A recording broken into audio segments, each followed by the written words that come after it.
I was drinking too much, and the drink with the, at the time I was prescribed retention tablets.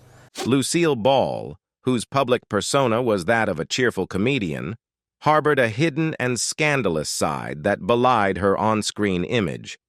The illusion of her flawless reputation was shattered by a startling disclosure from her daughter, laying bare the shadowy aspects of her life. This revelation has left her admirers reeling in disbelief. Watch the video to uncover the gripping details revealed by Lucille Ball's daughter. Lucille Ball's daughter awakens our sympathy for her mother with a poignant story from her past. There is a truth is Lucille Ball did not hail from a particularly humorous or even happy family background. Her early years were marked by significant loss and upheaval. Ball faced the tragic death of her father when she was only 4 years old. This loss profoundly affected her, leaving a void that shaped much of her childhood and later life. Following her father's death, Ball's mother remarried, bringing further changes to the young girl's life. As a result, Ball was sent to live with her stepfather's grandparents. This new household was a stark contrast to the life she had known. As Ball recounted in an interview with the Saturday Evening Post, her new guardians adhered to old country ideas and were strict in their upbringing. This environment, characterized by rigid discipline and a lack of warmth, was not conducive to the nurturing that a young child needs. Ball observed that while her step-grandparents treated other children with kindness and affection, she did not receive the same treatment. They believed this strictness would instill discipline in her, but for Ball, it was the wrong approach. This upbringing, marked by a lack of affection and support, left Ball feeling frustrated and yearning for acceptance. She described this period as one of reaching out and trying to please, a sentiment that profoundly influenced her personality and future career. It was during these challenging times that Ball discovered the transformative power of humor. Making people laugh became her way of coping with the emotional neglect she experienced.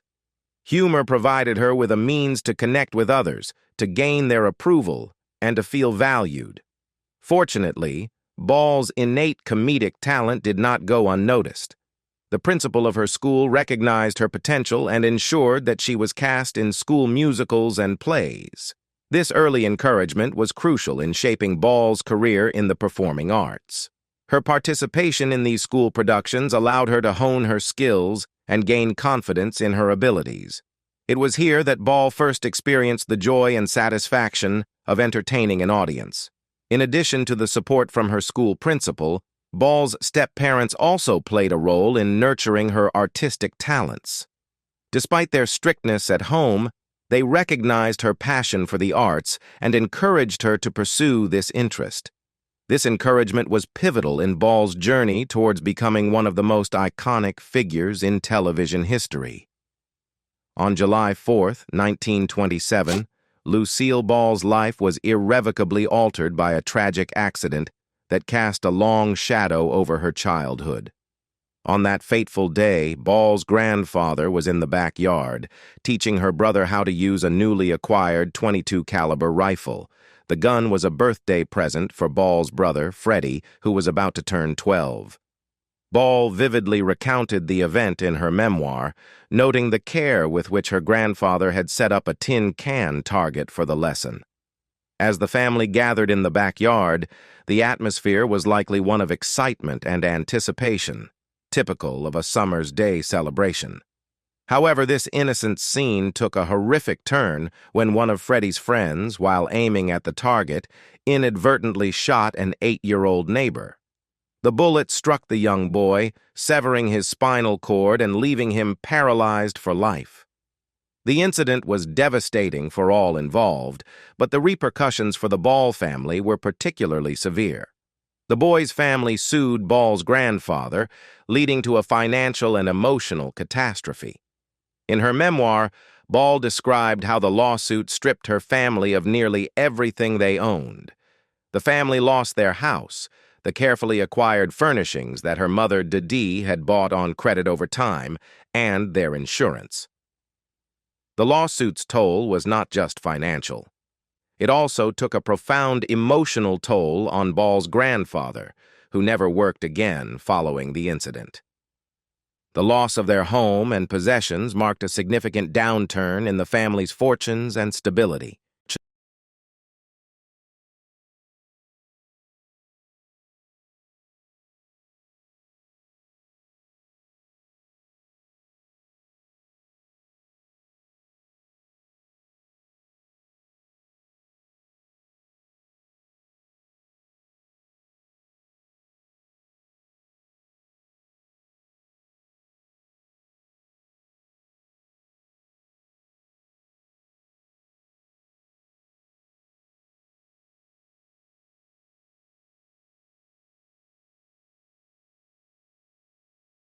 Ball poignantly noted that the incident took the heart out of him, referring to her grandfather.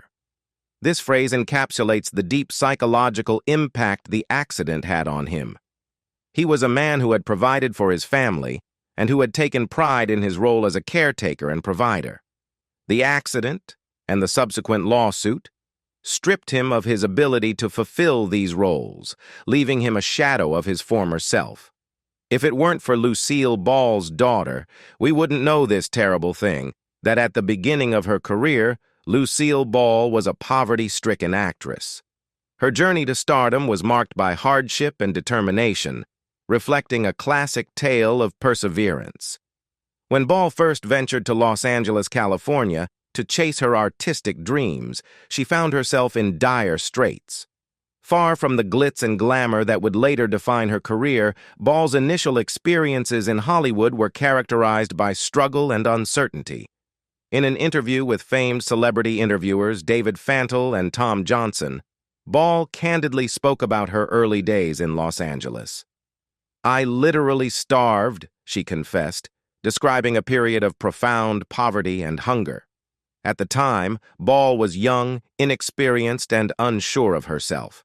Having grown up in a small town and facing the loss of her father at a young age, she was unprepared for the harsh realities of life in Hollywood. Her only experience in the entertainment industry was with vaudeville, a popular form of theatrical variety entertainment that had already declined by the time Ball arrived in Hollywood. Despite these challenges, Ball's determination to succeed never wavered. She quickly realized that vaudeville was no longer a viable path and had to find alternative ways to sustain herself. "The lack of food and work forced me into modeling," she recalled. Modeling offered a way to make ends meet, though it was far from her true passion. It was a pragmatic choice, driven by necessity rather than ambition. Nevertheless, modeling provided Ball with a foothold in the entertainment industry, allowing her to make connections and gain visibility. Ball's modeling career eventually led her to work as a showgirl, marking her first job in Hollywood. This role, while not glamorous, was a critical stepping stone. It allowed her to showcase her talents and begin building a network in the entertainment industry. Although she had initially planned to stay in Southern California for only 6 weeks, the opportunities she found there convinced her to remain. In Hollywood, Ball discovered the place where her destiny awaited. Lucille Ball broke new ground in many aspects of her career, but one of her most notable and culturally significant achievements was appearing on television while visibly pregnant. In an era when discussing pregnancy in public was considered taboo, Ball's decision to portray her real-life pregnancy on screen was nothing short of revolutionary. This groundbreaking move not only challenged societal norms, but also set a precedent for future generations of women in the entertainment industry. When Lucille Ball and her husband, Desi Arnaz, decided to incorporate her pregnancy into their hit television show, I Love Lucy, they faced significant resistance. At the time, the idea of showing a pregnant woman on television was controversial, and many believed it to be inappropriate for the medium. Despite these societal constraints, Ball and Arnaz were determined to portray this natural aspect of life authentically. They approached CBS, their network, for permission to acknowledge the pregnancy on screen, but the network executives were hesitant. they feared backlash from conservative viewers and sponsors. In a bid to navigate these concerns, Ball and Arnaz went to extraordinary lengths. They enlisted the approval of a priest, a minister, and a rabbi to sign off on each episode that referenced the pregnancy. This multi-faith endorsement was a strategic move to placate various religious and moral sensibilities of the time. It underscored the gravity of the situation and highlighted the societal barriers that Ball was breaking through. Despite the initial hurdles, the network eventually agreed, and Ball's pregnancy was written into the show, making her one of the first women ever to appear visibly pregnant on television. What's lesser known about Ball is her openness regarding a personal tragedy she experienced just before the success of I Love Lucy. Ball suffered a miscarriage, an event that profoundly affected her and Arnaz. In the aftermath of this loss, the couple decided to take their budding show to vaudeville. This decision was partly motivated by Ball's need to cope with the grief of losing their child. Performing and connecting with live audiences provided her with a therapeutic outlet and a way to channel her emotions into her work.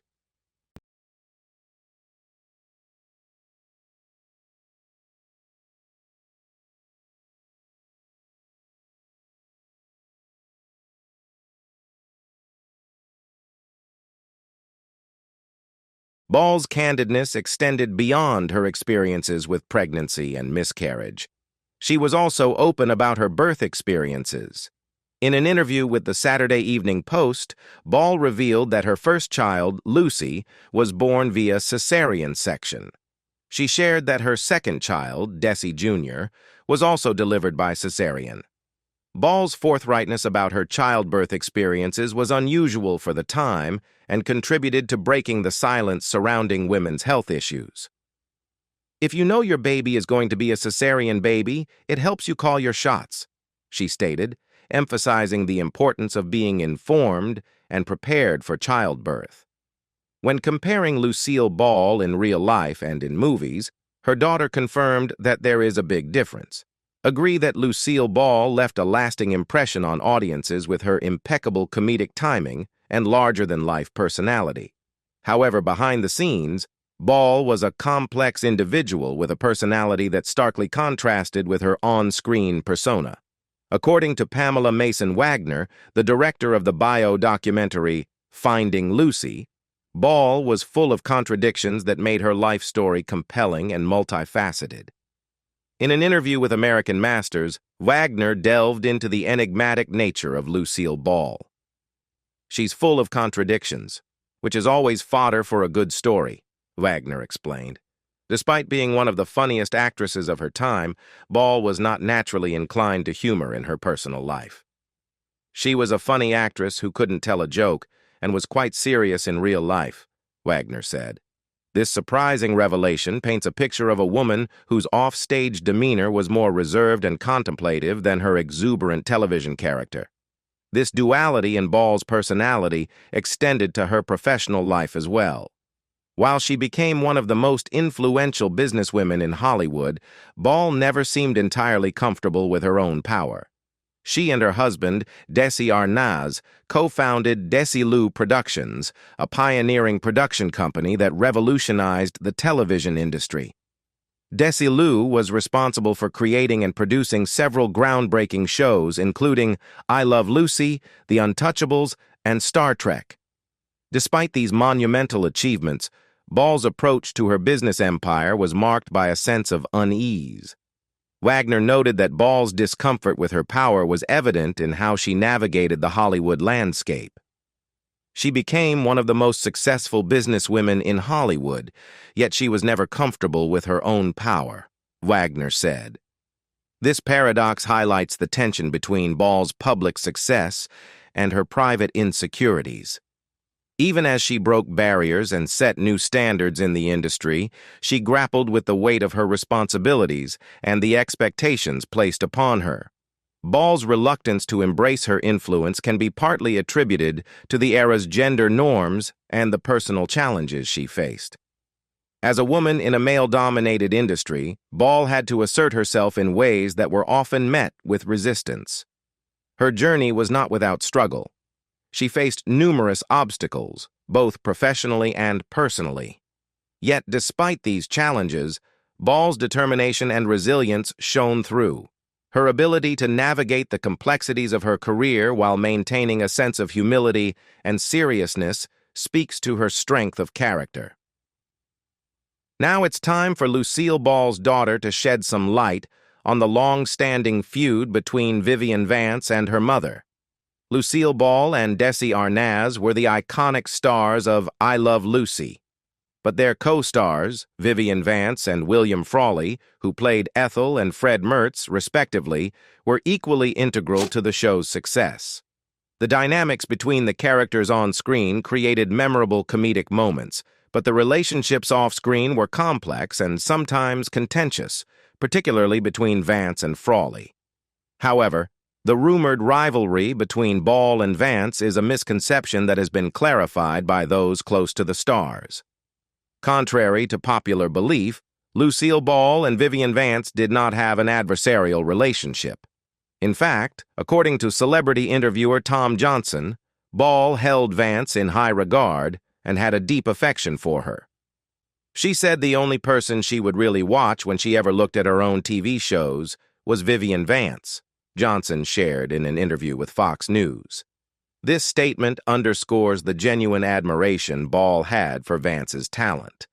Ball recognized Vance's exceptional comedic abilities and valued her as both a co-star and a friend. From her school principal, Ball's step-parents also played a role in nurturing her artistic talents. Despite their strictness at home, they recognized her passion for the arts and encouraged her to pursue this interest. This encouragement was pivotal in Ball's journey towards becoming one of the most iconic figures in television history. On July 4, 1927, Lucille Ball's life was. In 1988, producer Mike Chapman reached out to Brian Connolly, Steve Priest, Andy Scott, and Mick Tucker with an offer to finance a recording session in Los Angeles. Chapman recalled meeting them at the airport and being startled by Connolly's appearance. As Chapman described, I met them at the airport, and when Andy and Mick came off the plane, I asked, "Where's Brian?" They said, "Oh, he's coming." By the time everyone had come off the plane, this frail, ghostly figure hobbled towards us. I thought, "Oh, Jesus Christ." It was horrifying. Despite recording reworked studio versions of Action and The Ballroom Blitz, it became evident that Connolly's deteriorating voice and health made it too challenging to successfully promote the reunion commercially, leading to the project's abandonment. In 1990, this lineup reunited again for the promotion of a music documentary titled Sweet's Ballroom Blitz. The UK video release, which featured performances from the 1970s and contemporary interviews, was launched at Tower Records in London. During this period, Sweet appeared on Power Hour and Super Channel, discussing the possibility of a reunion. Brian Connolly passed away on February 9, 1997, at the age of 51 due to liver failure and multiple heart attacks, which were complications related to his heavy alcohol use in the 1970s and early 1980s. Mick Tucker died from leukemia on February 14, 2002, at the age of 54. On June 4, 2020, Steve Priest also passed away, leaving Andy Scott as the sole surviving member of Sweet's original lineup. The tragic death of Brian Connolly. In January 1997, Brian Connolly suffered a heart attack and was admitted to a hospital in Slough. After a week of treatment, he chose to discharge himself, but his condition worsened, leading to his readmission the following week. Connolly passed away around midnight on February 9 to 10, 1997, due to kidney and liver failure compounded by repeated heart attacks. He was 51 years old. On February 17, 1997, Connolly was cremated following a ceremony at Most Holy Name Roman Catholic Church on Old Mill Road, Denham, Buckinghamshire. His ashes were scattered over the water by his daughters, Nicola and Michelle. Connolly was also survived by his ex-wife Marilyn, his girlfriend Jean, and their one-year-old son Brian, born on May 26, 1995. In tribute to Connolly, fans organized a memorial concert at the Camden Palace in London on October 11, 1998, celebrating his life and contributions to music. Funds were raised to commemorate Brian Connolly with a plaque at Breakspear Crematorium on Breakspear Road, Ruislip, Middlesex. The plaque was unveiled on February 9, 2000, marking a tribute to the late musician. In 2013, Connolly's son, Brian Jr., made a notable appearance on the television talent show The X Factor. Brian Jr.'s mother, Jean, has since remarried and now resides in Spain with former band member Glenn Williams. Later years of the Suite. Two distinct versions of Suite continued to perform with original members. Andy Scott's Suite, which frequently tours across Europe and occasionally ventures into other markets, including regular trips to Australia, and Steve Priest's Suite, which focused on touring the U.S. and Canada. On April 28, 2009, Shout Factory released a comprehensive 2-disc greatest hits album titled Action, The Suite Anthology. The album, which spans the band's career, received a 4-star rating from Rolling Stone. In October 2012, during an appearance on Jimmy Kimmel Live, Axl Rose, the lead singer of Guns N' Roses, praised Suite as one of his favorite bands growing up, alongside the British band Queen. As we reflect on the incredible journey and the challenges faced by Brian Connolly, it's clear that his legacy continues to resonate with fans around the world. From his vibrant performances with Suite to the personal struggles that marked his later years, Connolly's story is both inspiring and poignant. We'd love to hear your thoughts on his life and career. What aspects of his journey do you find most compelling or moving? Share your comments below. If you enjoyed this exploration into the life and tragic death of Brian Connolly, don't forget to like and subscribe for more content about the iconic figures in music history. Stay tuned for more stories that dive deep into the lives and legacies of legendary artists.